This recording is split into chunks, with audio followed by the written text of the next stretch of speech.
The RWA space looking very, very interesting right now, guys. Welcome back to the channel. Appreciate you guys for being with me. And markets opening up here on Monday, looking very, very solid as well. It was a rough go at it this weekend. Prices dipped down heavily, and a lot of people were asking, what's going on? Is this the end of the road? And I think this is what the market does, right? It tries to shake you. It tries to break you. It tries to break you down as much as it can and spit you back out and let the institutions basically accumulate.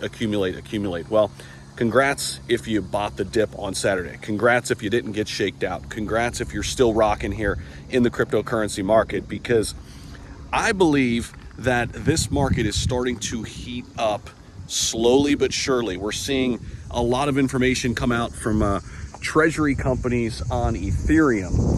That seems to be a massive move right now. The whole treasury companies with Bitcoin kind of got things started, and now people are looking at Ethereum as kind of the next big hedge. And the institutions are coming into Ethereum, but they're also coming into the RWA space, guys. This is a space where I am trying to front run big time, okay? And we're talking about XRP, we're talking about XLM, we're talking about HBAR, we're talking about ONDO Finance, we're talking about Algorand, we're talking about all of those top assets in that RWA sector right now, because this to me has the biggest opportunity to see fireworks when we get the Clarity Act through.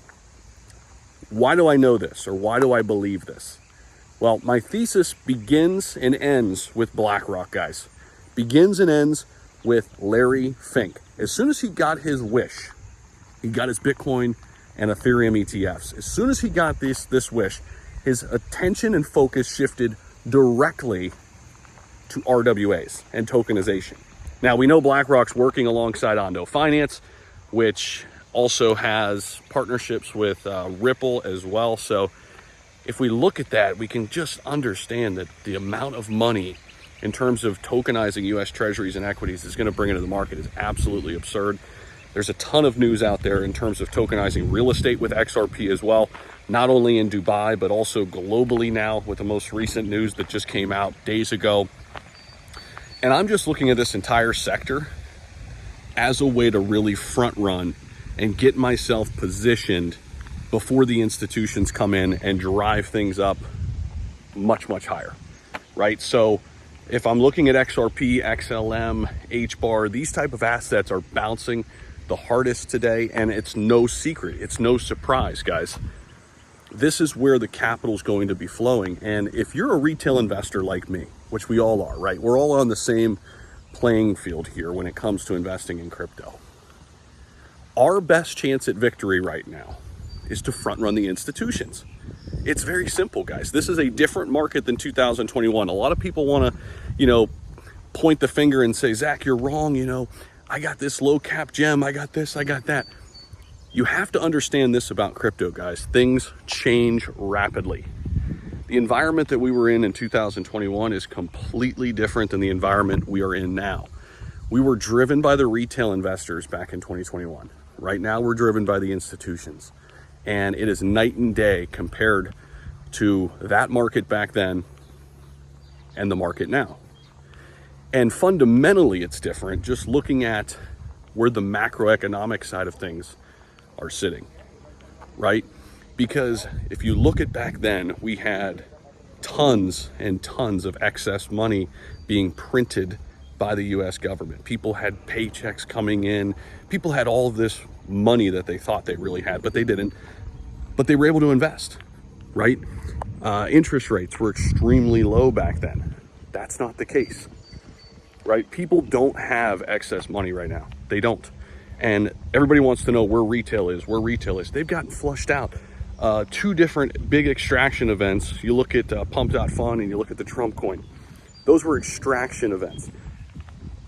And you're wondering when retail? The fact of the matter is, it's going to be a while. We're going to have to see interest rates cut, I think, more than once in order to see retail come back into this game. And they will eventually. But why wait for that when we have a whole new thesis forming, and that is front running the institutions, guys. That is getting out ahead of where this big money's going. How did Bitcoin do what it did most recently? Coming up from 20,000 all the way up to 123,000. It did it because of ETFs and institutions like BlackRock, like Fidelity, etc. And when the Clarity Act gets through, what I'm trying to picture in my head is which assets are going to get ETFs first, which assets are the darlings or next up for the institutions. To me, it's XRP. Obviously, Ethereum and Bitcoin are kind of already doing their thing, and I think ETH's going to do really well. But XRP, XLM, HBAR, Algorand, ONDO Finance, these type of assets, to me, have the most upside potential given the market environment that we are currently finding ourselves in. So let me know your thoughts down below in the comment section. Don't forget to sign up for the free newsletter. You'll find that link down below. And let's freaking go, guys. Let's freaking go. Let's stay locked in. Make sure you guys subscribe to the channel. Appreciate you guys for rocking with me. We'll see you guys in the next video.